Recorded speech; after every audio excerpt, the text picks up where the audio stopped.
લાલ માટલાનું પાણી વધારે ફાયદાકારક છે કે કાળા માટલાનું? આ પ્રશ્ન બધા જ ભારતીયને છે, પણ આનો જવાબ સાંભળીને તમે ચોંકી ઉઠશો. સૌપ્રથમ આપણે લાલ માટલાની વાત કરીશું, જેને સામાન્ય માટીથી બનાવવામાં આવે છે અને આગની અંદર પકવવામાં આવે છે. જો તમારી બોડીમાં આયર્નની ઉણપ છે તો લાલ માટલાનું પાણી તમારી માટે બેસ્ટ છે, કારણ કે એના અંદર આયરનની માત્રા ખૂબ જ હોય છે અને પાણીને જલ્દીથી ઠંડુ કરે છે. વાત કરીએ કાળા માટલાની, તો એ ખાસ પદ્ધતિથી રાખ અને ધુમાડા વડે બનાવવામાં આવે છે.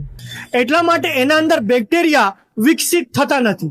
જે લોકોને એસિડિટી અને ગેસની સમસ્યા છે એ લોકો માટે આ કાળા માટલાનું પાણી બેસ્ટ છે, કારણ કે એનું પીએચ માન 8 થી 8.5 નું લગભગ હોય છે.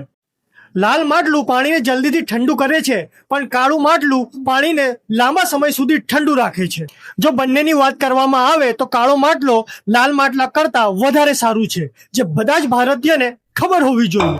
ને આવી જ મહત્વપૂર્ણ માહિતી તમને મળતી રહે એના માટે અમારી આઈડીને ફોલો કરી લેજો.